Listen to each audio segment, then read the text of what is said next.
Maya's knees hit the marble floor with a sound that echoes through the master suite, like a gunshot. Her hands clutch the edge of the mahogany dresser she'd been dusting moments before, and tears blur her vision as she looks up at the man who holds her entire world in his perfectly manicured hands. "Please, sir." The words tear from her throat, raw and desperate. "Please don't fire me. I have a sick child. I can't lose this job. I'll do anything." Dante Marchetti stands 6 feet away, his charcoal suit probably worth more than she makes in 3 months. His dark eyes are cold, calculating, the kind of eyes that have seen too much and felt too little. At 42, he's built an empire that spans from legitimate real estate holdings to the kind of businesses that operate in shadows. But right now, in this moment, he's just the man who caught her stealing medication from his private bathroom. The pill bottle sits on the dresser between them like evidence at a trial. Oxycodone. Expensive. Prescribed to him after a shoulder injury 6 months ago that he barely remembers having.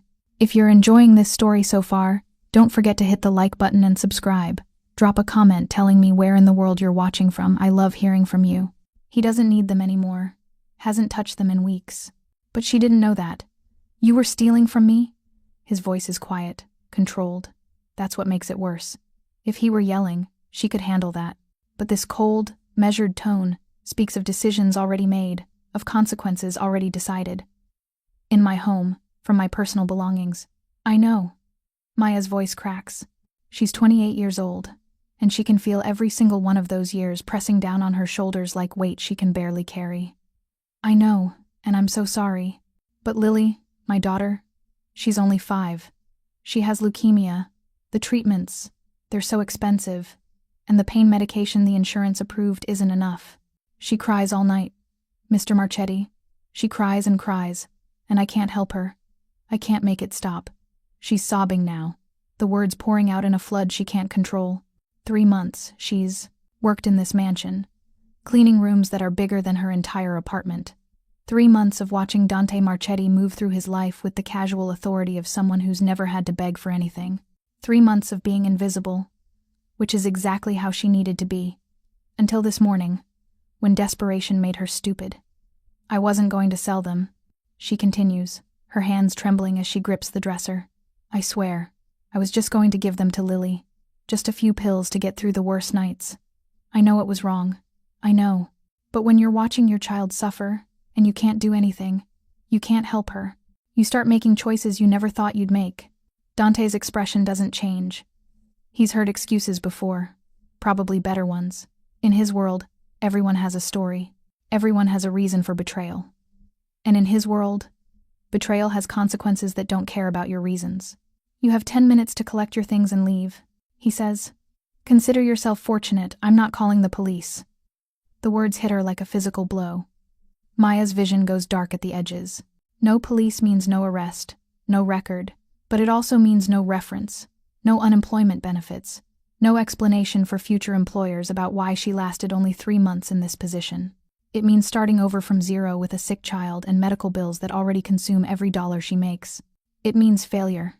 "Mr. Marchetti, please." She doesn't recognize her own voice anymore. This isn't her. Maya Reeves graduated top of her class from community college. She had plans, ambitions, a future that looked bright and full of possibility. Then Marcus left when Lily was 2, disappearing with their savings and leaving behind nothing but debt and broken promises. Then Lily got sick. Then the insurance fights began. Then she took whatever jobs she could find that paid cash under the table because traditional employment meant waiting, periods for benefits she couldn't afford to wait for. This job was supposed to be her way back. Good pay, consistent hours, health insurance after 90 days, 68 days to go, and she'd ruined it all. "I have a sick child," she repeats, because it's the only truth that matters. The only thing in her life that makes sense anymore. "Please, sir, I'll work extra hours. No overtime pay. I'll clean every room in this house twice over. I'll never ask for time off. Just please, please don't take this away from me." Something flickers across Dante's face. So fast she almost misses it. His jaw tightens, and for just a second, his eyes lose that cold calculation and show something else. Something that looks almost like pain. Then it's gone. Locked away behind the mask of control he wears like armor. "What kind of leukemia?" he asks. The question catches her so off guard that she actually stops crying for a moment. "What? Your daughter. What kind of leukemia? Acute lymphoblastic leukemia. Maya answers automatically, the medical terminology familiar now after months of doctor visits and oncology appointments. They caught it 6 months ago. She's in the intensive phase of treatment, chemotherapy 3 times a week. The nausea is terrible. And the pain from the bone marrow biopsies. They say it'll get better, but right now it's so bad. The medication they prescribed helps, but it's not enough for the really bad days. Dante is silent for a long moment. His hand moves to his shoulder, the one that was injured, and he rubs it absently like he's remembering something painful. "Stand up," he says finally. Maya's legs are shaking so badly she's not sure they'll hold her, but she manages to push herself upright. Her knees ache from hitting the marble, and her eyes are swollen from crying. She probably looks exactly like what she is, a desperate mother who's run out of options. "What's your daughter's name?" Dante asks. Lillian Rose Reeves." "And where is she?" "Receiving treatment? Northwestern Children's Hospital. Doctor Patricia Chen is her oncologist." Dante pulls out his phone, types something quickly. Maya watches, confused, as he makes a call. "Marcus," he says into the phone. His voice has changed. Still controlled, but with an edge of authority that makes Maya instinctively straighten her spine. "I need information on a patient at Northwestern Children's. Lillian Rose Reeves, age 5. Acute lymphoblastic leukemia under Dr. Chen's care. Full medical records, current treatment protocol, and outstanding balance on the account. I want it in 20 minutes. He ends the call without waiting for confirmation. That's the kind of man Dante Marchetti is. He doesn't ask if things can be done. He states what will be done and expects the world to rearrange itself accordingly. "I don't understand," Maya whispers. "Sit down." He gestures to the leather chair near the window, the same chair she'd been dusting when he'd walked in and caught her with the pill bottle. Maya sits, her legs grateful for the support. The view from this chair is spectacular, overlooking the estate's gardens and the Lake Michigan shoreline beyond. She's cleaned this room 100 times, but she's never actually sat in this chair, never let herself imagine what it would be like to have this view, this life, this kind of security. Dante leans against the dresser, arms crossed. "Tell me about her. About Lily." It's such an unexpected request that Maya doesn't know how to respond at first. But then the words start coming, and once they start, they don't stop. "She's brave," Maya says, and there's a small smile on her face despite everything. Braver than any 5-year-old should have to be. She loves butterflies. Before she got sick, she had this book about monarch migrations, and she'd memorize all these facts. "Did you know monarch butterflies can fly up to 3,000 miles? She does. She tells everyone. She must be strong, Dante observes. 2. Handle that treatment protocol. She is. But she's also just a little girl who doesn't understand why her body is betraying her. Why the medicine that's supposed to help her makes her so sick. Why mommy has to work all the time and can't stay home to read butterfly books anymore." Maya's voice breaks. "I'm failing her. Every single day. I'm failing her." "You're working 3 jobs to pay for her treatment," Dante says. "It's not a question. Somehow, he knows. 2 jobs, Maya corrects. This one in night shifts at a 24-hour diner on the weekends. Well, this one until 10 minutes ago." Dante's phone buzzes. He reads the message, his expression darkening with each line. When he looks up at Maya, something in his face has changed. "Your daughter's medical bills total $147,000, he says flatly. "Insurance has covered $82,000. You're personally responsible for $65,000. Plus ongoing treatment costs estimated at $4,000 per month for the next 18 months. You make $38,000 a year from both jobs combined. The math doesn't work, Miss Reeves." Hearing it laid out like that, so clinical and precise, makes Maya want to curl into a ball and disappear. "I know the math doesn't work. I'm not stupid. I'm just trying to keep her alive long enough to figure out how to make it work." "You won't," Dante says. "At your current rate of income, you'll be bankrupt within 6 months. The hospital will stop treatment. Your daughter will die." The words are brutal, delivered without emotion, and they hit Maya like a sledgehammer. Because he's right. She's known it for weeks, but hasn't let herself think about it. Hasn't let herself calculate the impossible equation of her life. "I know," she whispers. "I know." The silence that follows is suffocating. Maya stares at her hands, at the calluses from scrubbing floors and washing dishes, at the permanent stains that no amount of soap can remove. "These are..." The hands that used to hold Lily's when they went to the park, back when Lily could walk without getting exhausted. Back when Maya's biggest worry was whether they'd have enough money for piano lessons. I had a sister, Dante says suddenly. Isabella. She was 7 years younger than me. When I was 15 and she was 8, she was diagnosed with acute lymphoblastic leukemia, same as your daughter. Maya's head snaps up. Dante isn't looking at her. He's staring out the window, his jaw tight, his hands clenched into fists at his sides. My father was a mid-level enforcer for the Catalano family. We had money, but not the kind of money you need for that level of medical care. He begged his bosses for help. They gave him a loan, $500,000 at 20% interest compounded monthly. That's insane, Maya breathes. That's organized crime, Dante corrects. My father took the loan because what else could he do? Let his daughter die? For 2 years, Isabella fought. The treatment worked for a while. She went into remission. We thought we'd won. His voice has gone flat, emotionless. Then it came back. Worse than before. More aggressive. The doctors said she needed a bone marrow transplant, another $200,000. My father was already drowning in debt. They wouldn't give him more. Maya can see where this is going, and her heart breaks for the boy Dante used to be. She died 3 weeks before her 11th birthday. Dante continues. My father couldn't live with the guilt. He put a gun in his mouth 6 months later. I was 17 years old, alone, with $800,000 in debt hanging over my head. Mr. Marchetti. Maya starts, but he holds up a hand. I didn't tell you that story for sympathy, he says. I told you so. You'd understand that I know exactly what you're facing. I lived it. I watched my sister suffer because we couldn't afford to save her. I watched my father destroy himself over debt that he could never repay. He finally turns to look at her, and his eyes are no longer cold. They're burning with something fierce and terrible. I swore that if I ever had the power, the money, the resources, I would never let another child die the way Isabella died. Never let another parent face that impossible choice. Maya's breath catches in her throat. What are you saying?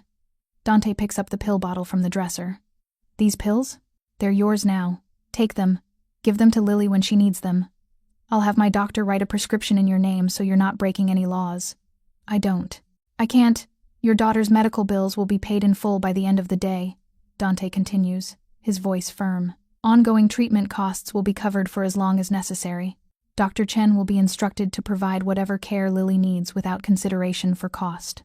You will never receive another medical bill related to your daughter's treatment. Maya feels like she can't breathe. This isn't real. This can't be real. In exchange, Dante says. And here it comes. The catch. The price she'll have to pay. You will keep your position here. Same hours, same duties, same salary. But you will no longer work at the diner. You will spend your weekends with your daughter, as you should have been doing all along. I don't understand. Maya's voice is barely a whisper. Why would you do this? Because I can, Dante says simply. Because I have more money than I could spend in 3 lifetimes, and because watching children suffer while their parents destroy themselves trying to save them offends me on a fundamental level. He pauses. And because you remind me of my mother, the desperation in your eyes when you begged me not to fire you. I saw that same look in her eyes every day for 2 years. It haunts me still. Maya stands on shaking legs. Mr. Marchetti, I can't possibly accept this. It's too much. I can't repay. I'm not asking you to repay anything, Dante. Interrupts. I'm offering you the chance to save your daughter and keep your dignity intact. Take it. But why? But why? The question comes out as a sob. You don't know me. You don't owe me anything. I stole from you. You were desperate, Dante corrects. There's a difference. And yes, I don't know you. But I know desperation. I know what it's like to watch someone you love slip away while the world demands payment for their life. I know the weight of that choice, and I refuse to make another person carry it when I have the power to lift that burden. His phone buzzes again. He glances at it, then nods. The payment has been processed. Your daughter's medical bills are cleared. Dr. Chen has been contacted and informed that all future treatment should proceed without financial consideration. You're free to verify this yourself. Maya pulls out her own phone with trembling hands and opens the hospital billing portal. The balance that's been terrorizing her for months, the number that grew larger every time she looked at it, now shows 0. She breaks down completely. This time when she falls to her knees, it's not from desperation. It's from overwhelming relief, from gratitude so profound it physically hurts. Sobs rack her body, months of fear and stress and exhaustion pouring out of her in great heaving waves.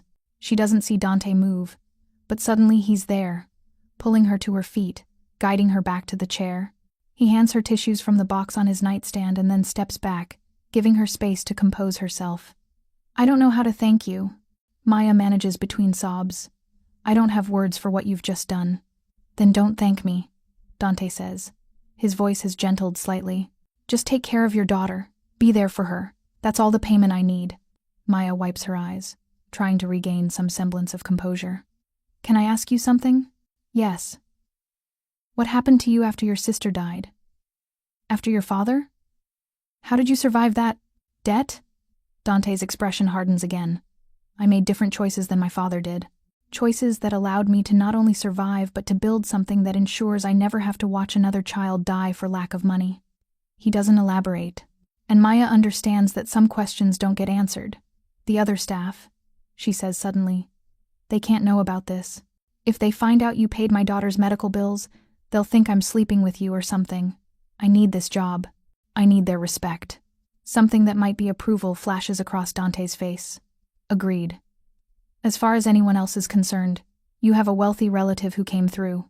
The arrangement between us stays private." "Thank you." Maya stands, steadier now. "I should get back to work. I still have the second-floor guest rooms to clean." "Miss Reeves," Dante calls as she reaches the door. "Your daughter is fortunate to have a mother who loves her enough to risk everything for her comfort." Maya turns, meeting his eyes.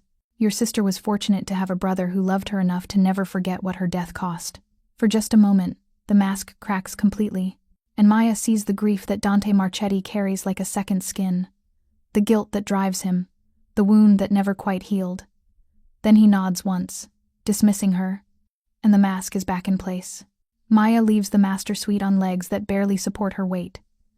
She makes it to the service hallway before she has to lean against the wall and just breathe.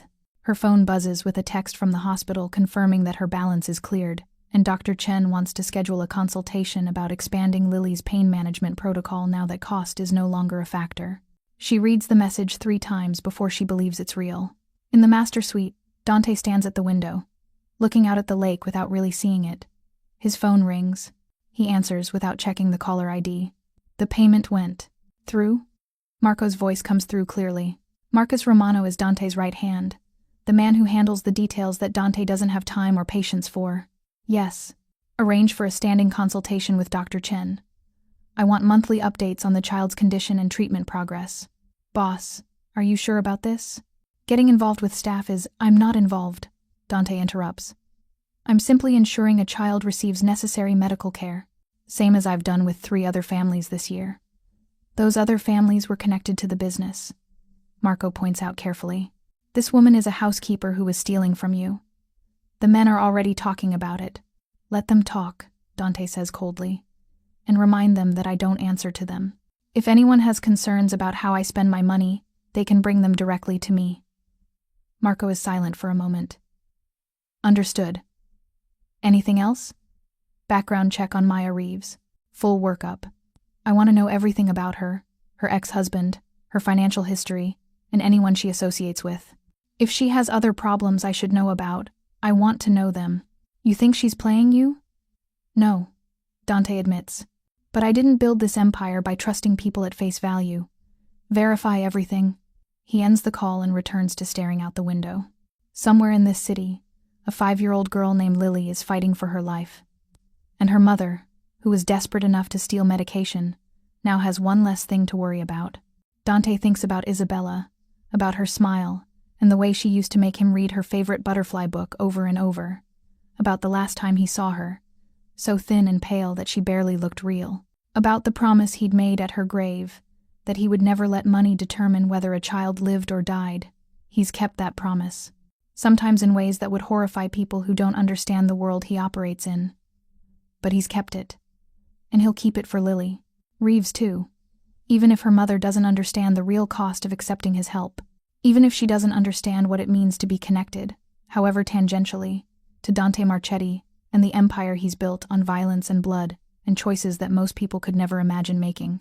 She'll learn soon enough. They always do. If you're hooked on this story, make sure to subscribe and turn on notifications so you never miss an upload. Your support means everything and helps me bring you more emotional stories like this one. 3 days pass before Maya sees Dante again. She works her usual schedule, cleaning the mansion's endless rooms while trying to process what happened. Every time she checks her phone and sees the zero balance on Lily's medical portal, she has to fight back tears. Dr. Chen calls on Tuesday morning with news that makes Maya's knees weak. They're expanding Lily's pain management protocol, adding a palliative care specialist, implementing a nutrition program designed specifically for pediatric leukemia patients. All of it covered, all of it available immediately. I don't know what changed with your insurance situation, Dr. Chen says, her voice warm with genuine happiness. But this is wonderful news, Maya. We can finally give Lily the comprehensive care she deserves. Maya murmurs something about a family member helping out, then ends the call before the doctor can ask questions she can't answer. She's in the mansion's library, dusting shelves that probably contain more value in first editions than her entire apartment building is worth. When she hears voices in the hallway, the Torelli situation needs to be handled. That's Marco Romano, Dante's assistant, who Maya has seen around the estate. His voice carries the kind of authority that makes staff members straighten their spines when he walks by. Carmine is pushing back on the territory agreement.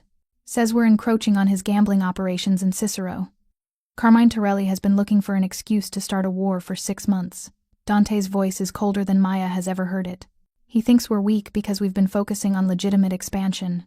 Time to remind him why that's a mistake.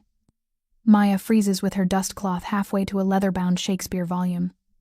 The words hang in the air like smoke, casual and deadly. You want me to arrange a meeting? Marco asks. No. I want you to arrange a demonstration. Hit one of his collection houses, the one on Ashland. Make it public enough that he gets the message, quiet enough that we don't attract federal attention. Casualties? Minimal. This is a warning, not a massacre. But make sure Carmine understands that if he wants to test us, he'll lose more than just money. Their footsteps fade down the hallway. Maya's hands are shaking so badly that she has to set down the dust cloth before she drops it. She's heard the rumors. Of course. You don't work in a house like this without staff gossip. But hearing it directly, hearing Dante casually discuss hitting someone's business, casualties, warnings written in violence, that's different. She thinks about the man who paid her daughter's medical bills, who handed her pain medication with gentle instructions, who shared his grief about his dead sister. That man and this man, the one ordering demonstrations and warnings, they're the same person. Maya isn't naive. She grew up on the South Side. She knows how the world works, knows that money like Dante's doesn't come from clean sources, but knowing it abstractly and hearing it concretely are two very different things. She's still standing there, trying to process, when she hears footsteps returning. Dante appears in the library doorway. He's wearing charcoal slacks and a white dress shirt, with the sleeves rolled up, looking more relaxed than she's seen him. Then he notices her face. You heard that conversation, he says. Not a question. Maya nods, not trusting her voice. Dante steps into the library and closes the door behind him. How much? Enough. Her voice comes out steadier than she expected. Enough to understand that you're not just a wealthy businessman. No, he agrees. I'm not. He leans against the desk, arms crossed. Does that change things? Should it? Maya asks. You paid for my daughter's medical care. You gave me hope when I had none. Does it matter where the money came from? That's a question only you can answer. Maya thinks about Lily, about the text she received this morning from her daughter's nurse, saying that Lily actually smiled during treatment today. Smiled. For the first time in weeks. Because the new pain medication is working. Because she's getting proper nutrition. Because someone, this man, decided her life was worth more than the source of his wealth.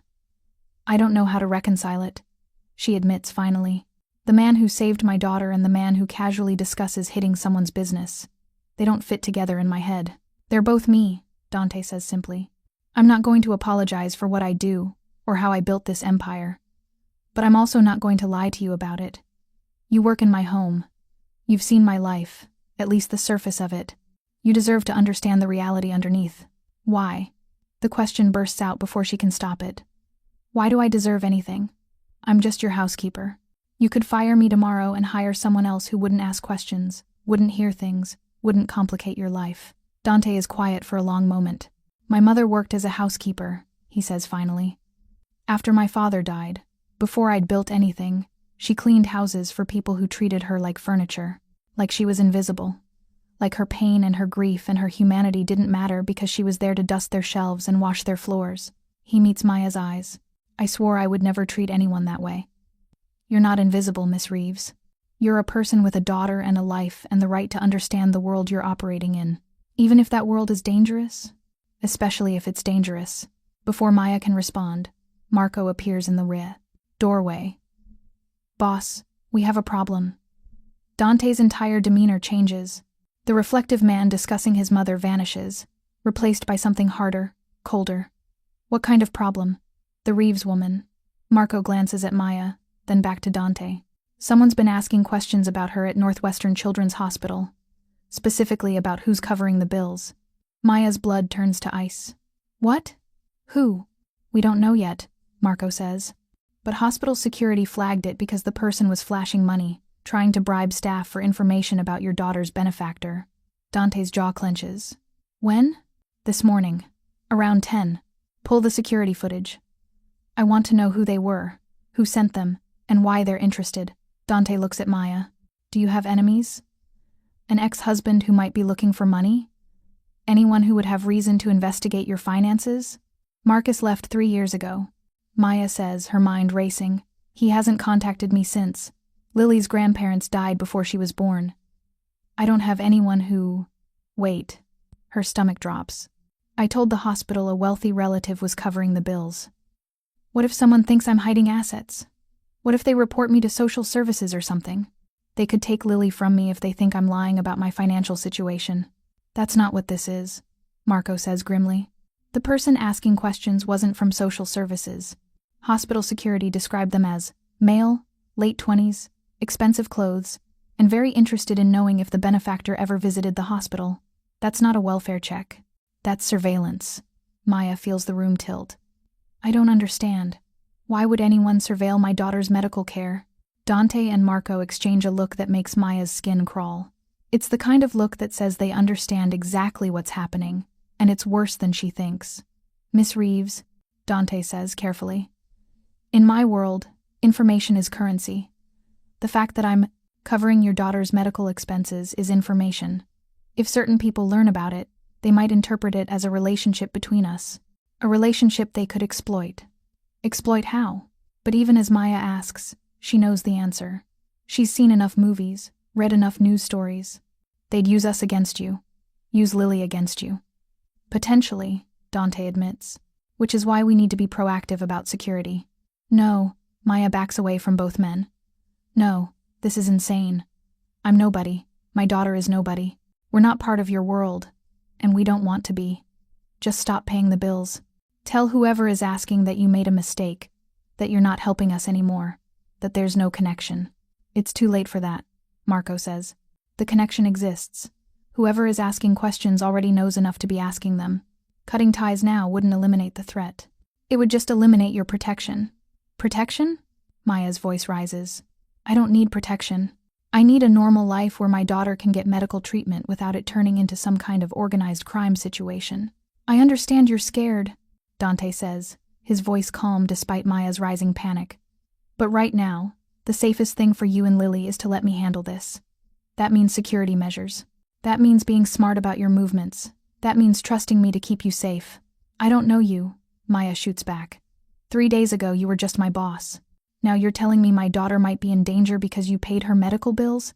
This is insane! Dante moves closer, not threatening, but with the kind of presence that demands attention. You're right. You don't know me. But here's what you do know. I have the resources to protect you. I have the experience to handle threats like this. And I have every motivation to ensure that nothing happens to your daughter. His voice softens slightly. I failed to protect my sister. I'm not going to fail to protect yours. The words hit Maya like a physical blow. She sees it then. The guilt that drives him. The wounds that never healed. He's not just helping Lily out of generosity. He's trying to rewrite a history that can't be rewritten. What kind of security measures? She asks finally. Marco steps forward. We'll install a surveillance system in your apartment.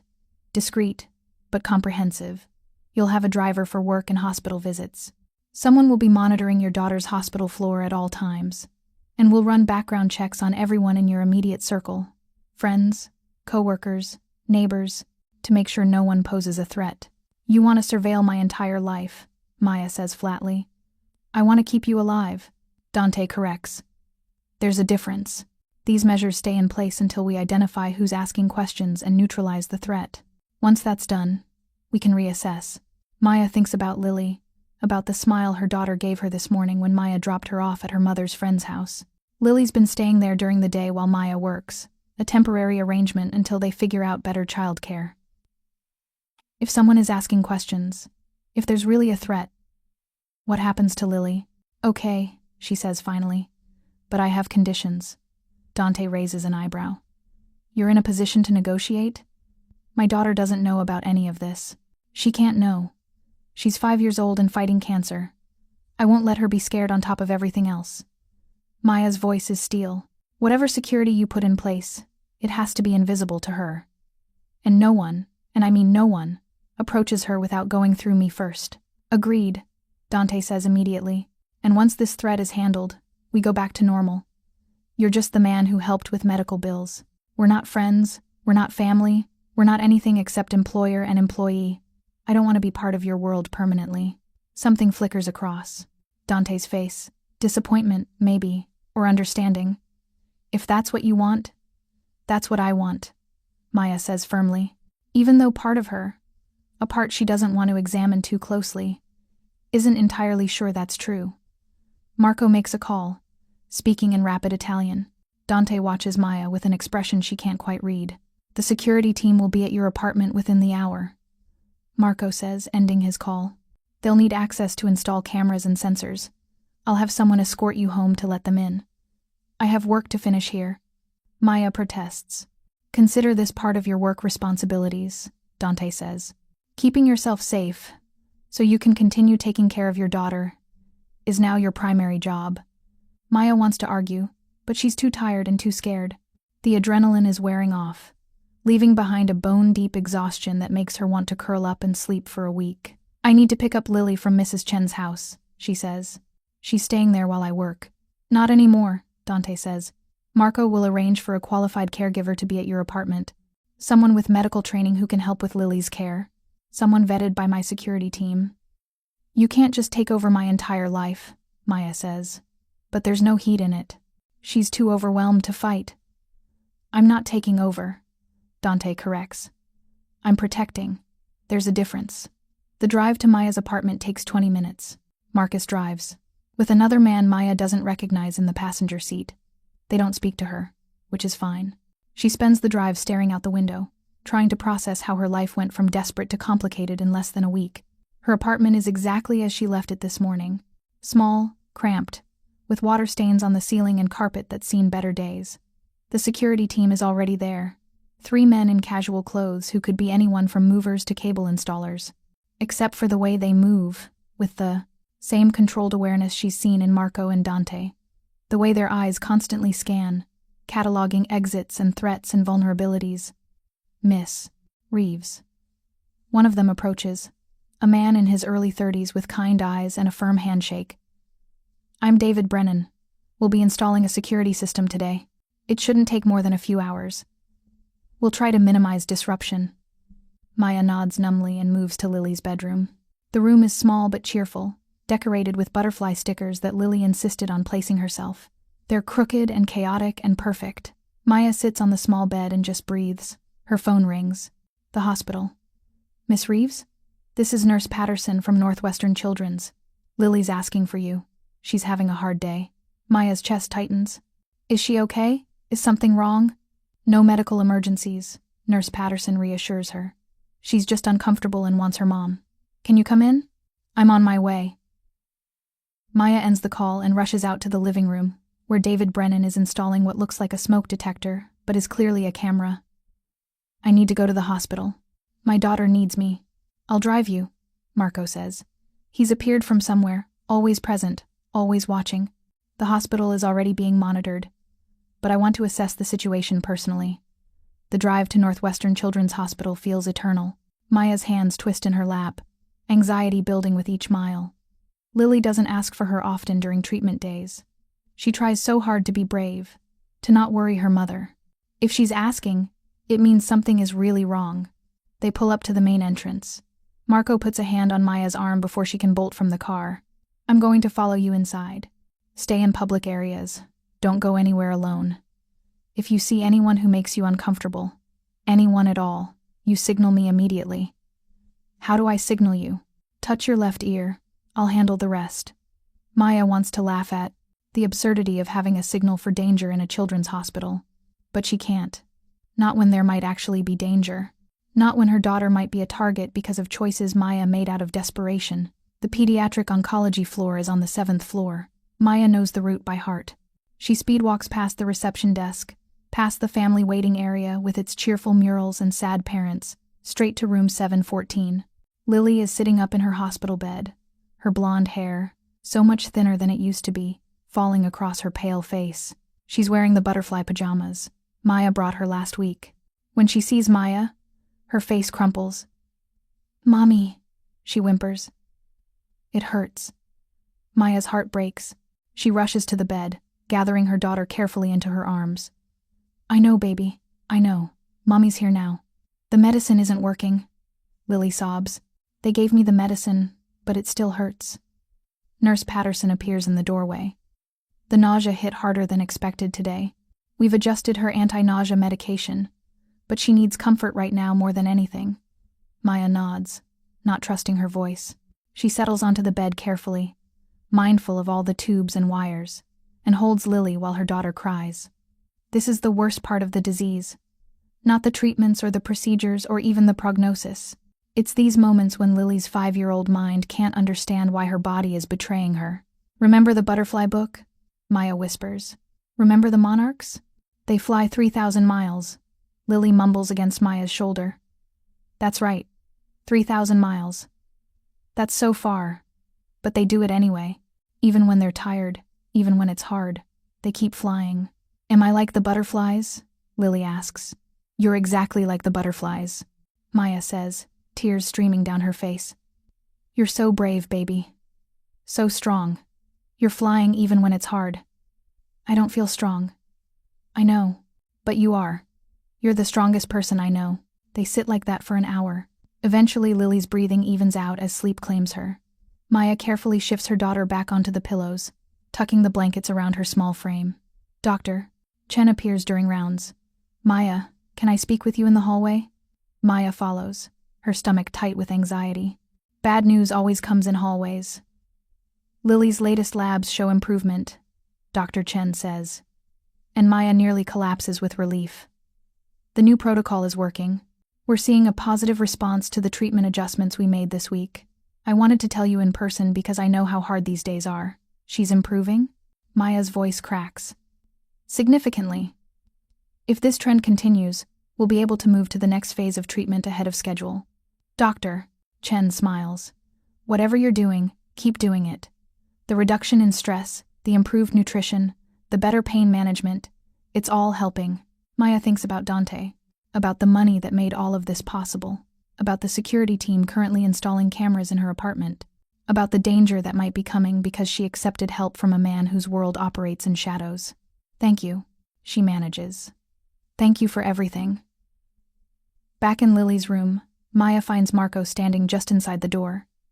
He's been there the whole time, she realizes. Watching, protecting. "Is she okay?" he asks quietly. "She's improving." Maya wipes her eyes. "The doctor says the treatment is working." Marco nods. For a moment, something almost human flashes across his professional demeanor. "That's good. Kids are tough, tougher than adults sometimes." "Do you have children?" Maya asks. "2 daughters, 8 and 6. He glances at Lily, still sleeping. "I can't imagine what you're going through." The admission makes Marco suddenly real to Maya. Not just Dante's assistant or a security professional, but a father who understands the primal fear of something threatening your child. The person asking questions at the hospital, Maya says quietly, "Do you really think they're a threat?" I think anyone asking questions they shouldn't be asking is a threat until proven otherwise, Marco says. But I also think we'll identify them quickly. And once we do, we'll handle it. Handle it how? Marco meets her eyes. Do you really want to know? Maya thinks about that. About the line between knowing and not knowing, between being complicit and being willfully ignorant. No, she says finally. I just want my daughter safe. Then trust us to make that happen. They stay at the hospital until Lily wakes up again, groggy but calmer. Maya reads her the butterfly book, the pages worn from countless readings. Lily falls back asleep halfway through, her small hand clutching Maya's. We should go, Marco says eventually. Let her rest. We'll be back tomorrow. The drive home is quiet. Maya stares out the window, watching Chicago slide past in a blur of lights and buildings, and people who have no idea how quickly a life can change. Her apartment has been transformed. The changes are subtle but everywhere. New smoke detectors, a different lock on the front door, what looks like a normal lamp, but probably contains a camera. The security team is gone, but their presence lingers in the weight of being watched. A woman is waiting in the living room. She's in her 50s, with warm brown eyes and a calm demeanor. Miss Reeves? I'm Angela Martinez. I'll be helping with Lily's care when she's home from the hospital. I didn't agree to this, Maya says, looking at Marco. Lily's going to need help when she's discharged, Marco says reasonably. Hospital stays are temporary. Her care at home isn't. Angela is a registered nurse with pediatric oncology experience. She's been vetted, she's trustworthy, and she's available whenever you need her. Angela offers a gentle smile. I've worked with families dealing with childhood cancer for 15 years. I'm not here to take over. I'm here to support you and make sure Lily has the best possible care at home. Maya wants to refuse, wants to insist that she can handle everything herself, the way she always has. But she's so tired. And if Lily's improving, if she's going to be coming home between treatments more often, having someone with medical expertise could be the difference between managing and drowning. Okay, she says finally. But I'm still her mother. All decisions go through me. Of course, Angela says. I wouldn't have it any other way. Marco leaves after confirming that the security system is fully operational.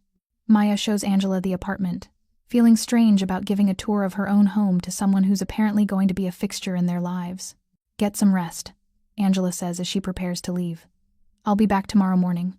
If you need anything during the night, you have my number. After Angela leaves, Maya stands in her newly surveilled apartment and tries to figure out how her life became something out of a thriller movie. 5 days ago, she was just a desperate mother stealing medication. Now she's under protection from people who operate outside the law. Her daughter is a potential target, and the man who saved them might also be the reason they're in danger. Her phone buzzes. A text from an unknown number. How is Lily feeling? DM. Maya stares at the initials. Dante Marchetti. He's checking on her daughter. The man who orders demonstrations and talks about casualties is asking about a 5-year-old's well-being. Better?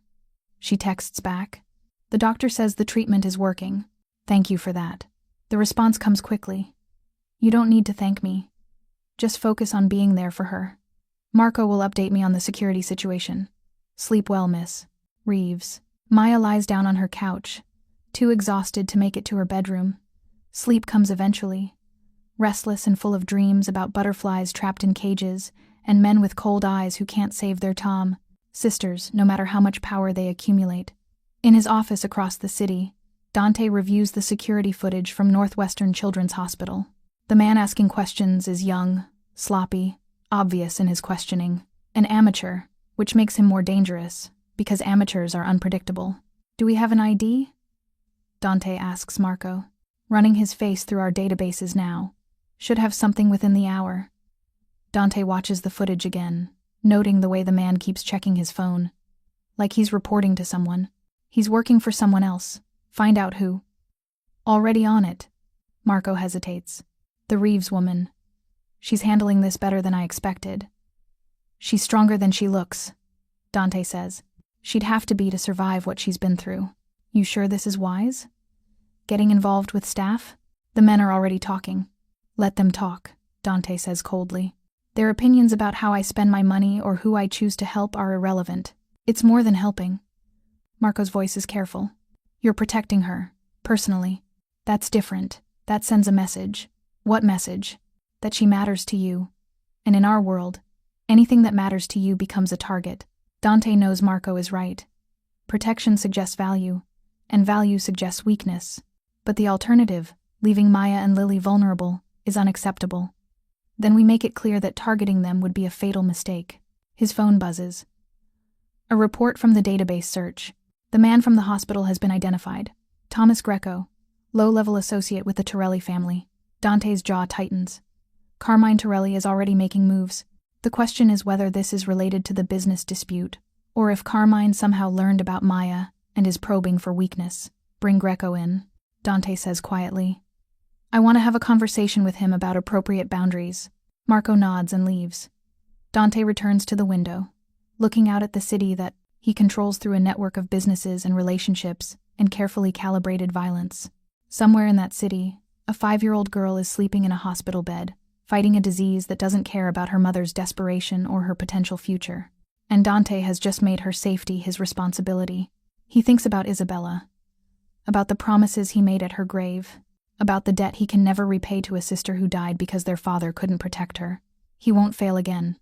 Even if it means starting a war with Carmine Torelli. Even if it means exposing vulnerabilities he spent years hiding. Even if it means admitting that Maya Reeves and her daughter have become more than just a charitable donation. They've become something worth protecting. And in Dante Marchetti's world, that changes everything. Thomas Greco doesn't know he's made a fatal mistake until he's sitting in a warehouse on the south side with his hands zip-tied to a metal chair. He's been in tight spots before, comes with the territory when you work for Carmine Torelli. But this feels different. The air tastes like rust and fear. Dante Marchetti emerges from the shadows like something out of a nightmare. He's wearing the same kind of expensive suit Thomas has seen on mob bosses in movies. But there's nothing cinematic about the cold calculation in his eyes. Mr. Greco, Dante says conversationally, pulling up a chair. Do you know why you're here? Thomas's mouth is dry. Look, I was just doing what I was told. Carmine wanted information about some woman. I didn't hurt nobody. I just asked some questions. About Maya Reeves, Dante says. Not a question. Yeah, her. Carmine heard someone was paying big money for some kid's cancer treatment. He wanted to know who, why, what the connection was. I swear that's all I know. Dante leans back in his chair. And what were you supposed to do with that information once you found it? Thomas hesitates. That's answer enough. Let me explain something to you, Dante says quietly. Maya Reeves is a single mother, working multiple jobs to save her dying daughter. She has no involvement in my business, no knowledge of my operations. She's exactly what she appears to be, a desperate woman who accepted help when she had nowhere else to turn. Then why do you care? Thomas blurts out. If she's nobody, why does it matter that I ask questions? Because she's under my protection, Dante says, and his voice drops to something darker. And when someone targets people under my protection, they target me. Tell Carmine that if he's interested in Maya Reeves, he's interested in starting a war he won't survive. He's just looking for leverage, Thomas stammers. 8. You've been pushing into his territory. He wants something to push back with. That's all this is. Then he's made a critical miscalculation. Dante stands. Marco will drive you back to Carmine. You'll deliver my message personally. And Thomas, if I see you anywhere near Northwestern Children's Hospital, anywhere near Maya's apartment, anywhere within 100 yards of her or her daughter, the next time we meet won't be a conversation. Thomas nods frantically. He's released, driven back to Torelli territory with Marco's cold silence filling the car. When he stumbles into Carmine's office 2 hours later, his hands are still shaking. Carmine Torelli is 63 years old and has survived 4 decades in organized crime by being smarter and more vicious than his competition.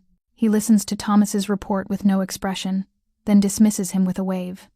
He's protecting a housekeeper and her sick kid, Carmine says to his consigliere, Victor Russo. Why? Maybe he's telling the truth, Victor suggests. Maybe it's just charity. Men like Dante Marchetti don't do charity. Everything is calculated. Everything serves a purpose. Carmine lights a cigar, thinking. He's sentimental about sick kids because of what happened to his sister. That's his weakness. That's always been his weakness. So what do we do? Carmine smiles. And it's not pleasant. We watch, we wait, and when the opportunity presents itself, We remind Dante that sentiment is expensive in this business. Maya doesn't know about Thomas Greco or warehouse interrogations, or Carmine Torelli's calculations. She only knows that 3 days after the hospital incident, the security around her intensifies. More cameras, more check-ins from Marco. A second driver who follows the first car at a distance. This is excessive, she tells Dante when he visits the mansion unexpectedly on Thursday afternoon. She's in the solarium, watering plants that probably cost more than her car. I feel like I'm in a prison made of protection. Better a prison than a target, Dante says. He's brought lunch, expensive Italian takeout from a restaurant Maya recognizes from the society pages. The threat has been identified and addressed. This is just precaution until we're certain there's no follow-up. Who was it? Maya asks, setting down the watering can. Who was asking about us? Dante considers how much to tell her. An associate of Carmine Torelli. He's a business rival who thought you might be leverage against me. And is he right? Am I leverage? The question hangs between them. Dante could lie, could tell her she's just a charitable donation, nothing more. But he's tired of pretending that watching Maya with her daughter doesn't make his chest tight. Tired of pretending that her strength in the face of impossible circumstances doesn't remind him of everything he's lost and everything he's still capable of feeling. Yes, he says simply. You are. Maya sits down heavily. Because I took your money. Because I gave it. Dante corrects. Because I chose to get involved. Because somewhere between watching you beg for your daughter's life and seeing you fight for her every single day, you became more than just another charitable case. He moves closer. That's the truth, Miss Reeves. And in my world, the truth is dangerous. I can't be this, Maya says, her voice breaking. I can't be the person who matters to you. I have a sick daughter. I have a life that's barely holding together. I can't also be a target in some mob war. You don't get to choose that anymore, Dante says. And there's regret in his voice. Neither do I. The connection exists. Walking away won't eliminate it. It will only eliminate your protection. So, I'm trapped. You're safe, Dante corrects. There's a difference. Before Maya can respond, her phone rings. The hospital. She answers with shaking hands. Miss Reeves, this is Dr. Chen. We need you to come in right away. Lily's fever has spiked and we're seeing signs of infection. It's serious. Maya's world tilts sideways. I'm on my way. The drive to Northwestern Children's Hospital is a blur. Marco drives while Dante sits beside Maya in the back seat, his presence solid and steadying even though she can barely breathe through her panic. Infections during chemotherapy can be deadly. Lily's immune system is compromised. A fever that would be minor for a healthy child could be catastrophic for her. They reach the hospital in record time. Maya runs through the lobby, Dante and Marco close behind. The elevator ride to the 7th floor takes forever and no time at all. Dr. Chen meets them outside Lily's room. We've started broad-spectrum antibiotics. Her fever is at 103. We're monitoring her closely, but the next few hours are critical. Maya pushes into the room. Lily is pale, so pale, her small body shaking with fever. Monitors beep steadily, tracking vitals that Maya's terrified to look at. Mommy? Lily's voice is weak. I don't feel good. I know, baby. Maya takes her daughter's hand, careful of the IV lines. The doctors are helping. You're going to be okay. It hurts, Lily whimpers. I know it does. Maya looks at Dr. Chen desperately. Can't you give her something for the pain? We're managing her pain as aggressively as we safely can, Dr. Chen says gently. But with the fever, we have to be careful about what we administer. Maya's vision blurs with tears. This is the nightmare she's been living with since diagnosis. The knowledge that no matter how much money she has, no matter how good the treatment is, sometimes there's nothing anyone can do but wait and hope and pray that a 5-year-old body is strong enough to fight. She feels a hand on her shoulder. Dante. He's standing beside her, looking at Lily with an expression that makes Maya's heart crack open. Mommy, who's that? Lily asks, focusing on Dante despite her fever. Maya hesitates. This is a friend. His name is Dante. Like the poet? Lily's kindergarten teacher had read them simplified versions of classic literature. It's the kind of detail only Lily would remember even while burning with fever. Yes, Dante says, his voice gentle in a way Maya has never heard from him. Exactly like the poet. He wrote about traveling, Lily says. Her eyes are glassy with fever. Through different places. I can't remember where. Through hell, purgatory, and paradise, Dante says softly. He moves closer to the bed. He was lost, and a guide helped him find his way. Are you lost? Lily asks with the brutal honesty of children. Dante is quiet for a long moment. Sometimes, he admits, but I'm trying to find my way. My mommy says butterflies always find their way home. Lily says, even when they fly 3,000 miles, they always know how to get home. Your mommy is very smart, Dante says. He looks at Maya, and there's something raw in his eyes. You have a brave daughter, Miss Reeves. The bravest, Maya whispers. They sit vigil through the night. Nurses come and go, checking vitals, adjusting medications. Doctor, Chen returns every few hours with updates. The fever stays high. The infection is fighting back against the antibiotics. Maya doesn't leave Lily's side. She holds her daughter's hand and reads the butterfly book in a voice that shakes. When Lily finally falls into restless sleep, Maya sits with her forehead pressed to the hospital bed rail and cries silently. Dante watches from the chair by the window.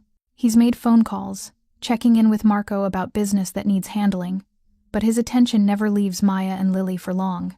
He sees himself in this room, sees his mother sitting beside Isabella's bed exactly like this, sees the helplessness that comes with loving someone you can't save. She can't die, Maya says suddenly. Her voice is hoarse from crying. I can't let her die. She's strong, Dante says. She's fighting. It's not enough. Maya turns to look at him, her face ravaged by grief and fear. Sometimes fighting isn't enough. Sometimes the world takes what it wants, and there's nothing you can do to stop it. Dante thinks about Isabella, about his father, about all the people he's failed to protect despite all his power and money. I know, he says quietly. I can't survive losing her, Maya continues. If she dies, I die with her. There's no version of my life that continues without Lily in it. Then we won't let her die, Dante says with a conviction he doesn't entirely feel. We'll fight with everything we have. The best doctors, the best treatment. Everything. What if everything isn't enough? It's the question that haunts every parent facing this situation. The question Dante's mother asked 1,000 times. The question that has no good answer. Then we'll know we did everything possible, Dante says. And we'll live with that. Dawn breaks over Chicago, painting the hospital room in shades of gold and pink. Lily's fever breaks at 6:15 in the morning. Doctor, Chen confirms it with cautious optimism. The antibiotics are working. The infection is responding. She's not out of danger yet, but this is a very good sign. Maya collapses in relief so profound it's physically painful. Dante catches her, holding her steady while she sobs into his chest.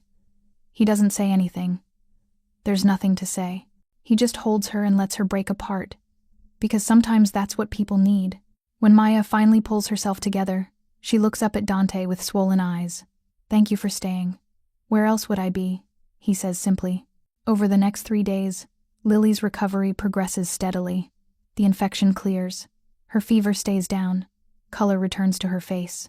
By Sunday afternoon, she's sitting up in bed, eating popsicles and telling anyone who will listen about monarch butterflies. Dante visits every day. At first, Maya thinks it's just to check on his investment, to ensure that his protection is worth the resources he's expending. But then she watches him with Lily, the way he listens to her butterfly facts with genuine interest, the way he brings her books from the hospital gift shop, the way his expression softens when Lily laughs at something on the television. This isn't business. This is personal. You're good with her, Maya says on Tuesday evening. Lily is sleeping, finally released from the worst of the crisis. You'd make a good father. Something painful flashes across Dante's face. I thought I'd have children by now. A family. But this life, my life, it doesn't leave room for that. Because it's dangerous, Maya says. Because I'm dangerous, Dante corrects. Anyone close to me becomes a target. You've seen that firsthand. Having a family would mean putting them at constant risk. So you're alone. By choice. He looks at Lily, sleeping peacefully. But sometimes I wonder if the choice was worth it. Maya reaches out, taking his hand. It's the first time she's initiated physical contact, and Dante looks at their joined hands like he's seeing something miraculous. You're not as alone as you think, Maya says softly. Not anymore. The moment stretches between them, full of possibility and danger and something neither of them is quite ready to name. Then Maya's phone buzzes. Marco's name on the screen. She answers. Miss Reeves, you need to listen carefully. Marco's voice is urgent. Don't react visibly to what I'm about to tell you. There's a situation developing. Torelli's men have been spotted near the hospital. We believe they're planning something. I need you to stay in Lily's room. Lock the door. Don't open it for anyone except hospital staff you recognize. I'm sending additional security now. Maya's blood turns to ice. How long? They're moving into position now, maybe 10 minutes. Hospital security is being alerted. Just stay put and stay calm. Maya ends the call. Dante is already standing, his entire demeanor changed. He heard enough to understand. Take Lily and go into the bathroom, he says quietly. Lock the door. Don't come out until I tell you. What are you going to do? What I do best, Dante says grimly. Protect what's mine. Dante. No arguments, Maya. Please. He uses her first name for the first time. Trust me. Maya scoops up Lily, who wakes with a confused murmur. It's okay, baby. We're just going to wait in the bathroom for a minute. Why? Because Mommy says so. They lock themselves in the small hospital bathroom. Maya sits on the closed toilet with Lily in her lap, her heart hammering so hard she's sure Lily can hear it. Through the door, she hears movement, voices, the sound of organized chaos. Then silence. It stretches for an eternity. Maya counts her breaths, trying to stay calm for Lily's sake. 1 minute, 2, 5, then a knock. Maya, it's me. You can come out, Dante's voice. Maya opens the door carefully. The hospital room is full of people. Marco and 3 other men in suits, 2 hospital security guards, and Dante, standing in the center of it all, completely calm. What happened? Maya asks. Torelli's men tried to access this floor, Marco explains. They were stopped at the elevator bank. No shots fired. No one hurt. They're being escorted out by Chicago PD right now. They were coming here? For us? For leverage, Dante says. His jaw is tight with controlled fury. Carmine made a move thinking I wouldn't escalate in a hospital. He was wrong. What does this mean? Maya asks, though she's terrified of the answer. It means this ends now, Dante says. I'm meeting with Carmine tonight. We're going to reach an understanding, or there's going to be a war. Either way, you and Lily won't be targets anymore. Don't, Maya says immediately. Don't start a war over us. We're not worth it. Dante crosses to her, cupping her face with both hands. You are worth everything, he says fiercely. You and Lily both, and anyone who threatens you threatens me. That's how this works now. I didn't ask for this. No one ever does, Dante says. But it's what you have. Me. My protection, my resources, all of it. Accept it, Maya. Stop fighting what this is. What is this? Maya asks, though she knows. She's known for days but hasn't let herself acknowledge it. This is me falling for a woman who's braver than anyone I've ever met, Dante says quietly. This is me wanting to protect you not because you need it, but because the thought of anything happening to you makes me lose my mind. This is me breaking every rule I've lived by, because you and your daughter have become more important than those rules. Maya's breath catches. Dante, I know the timing is terrible, he continues. I know you're dealing with your daughter's illness and the stress of everything I've brought into your life.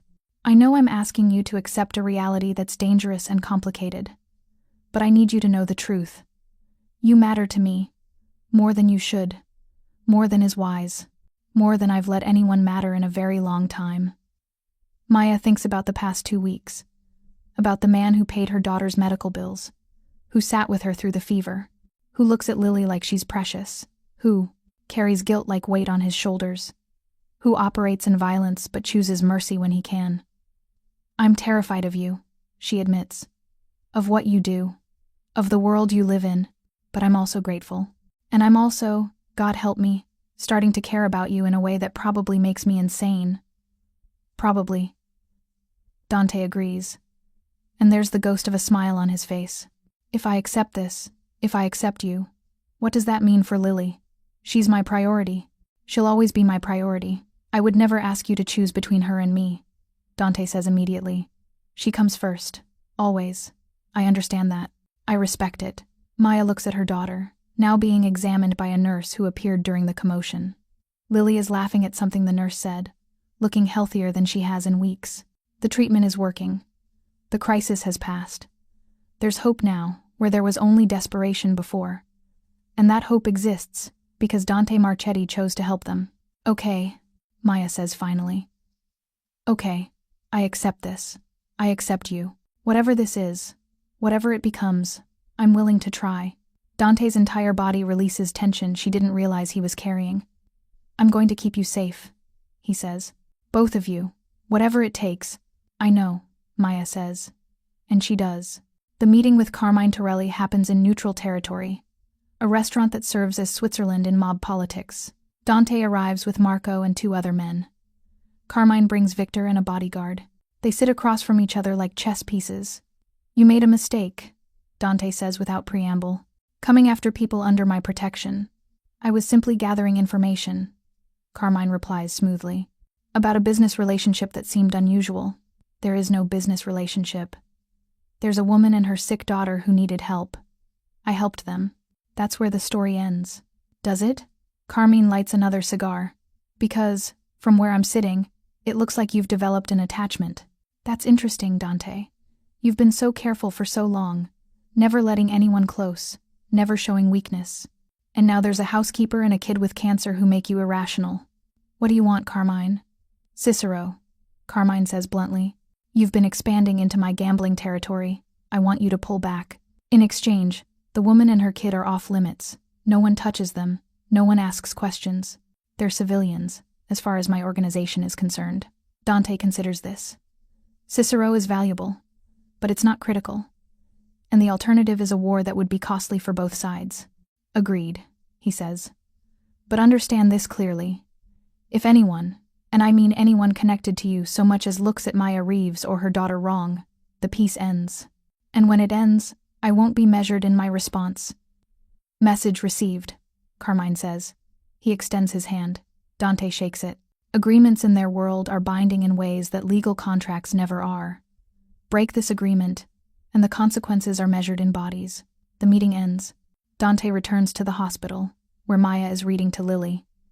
When she sees his face, she knows. It's done, he says. You're safe.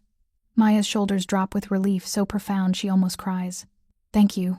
Always, Dante says. 3 weeks later, Lily is discharged from the hospital for a break in treatment. Her labs are good. The leukemia is in remission. There's still a long road ahead, months more of chemotherapy and monitoring. But for now, she gets to go home. Maya's apartment has been transformed. New furniture, courtesy of Dante. A bedroom for Lily that's been decorated with butterflies. A comfortable chair where Maya can sit with her daughter and read.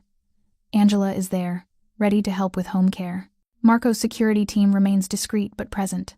And Dante visits every evening, bringing dinner and spending time with Lily, answering her endless questions about monarchs and poetry, and why adults drink bitter coffee. He's nice, Lily tells Maya one night after Dante has left. He's sad sometimes, but he's nice. He is, Maya agrees. Do you like him, Mommy? Like him? Maya smiles at her daughter's childish phrasing. Yes, baby, I do. Good, Lily says decisively.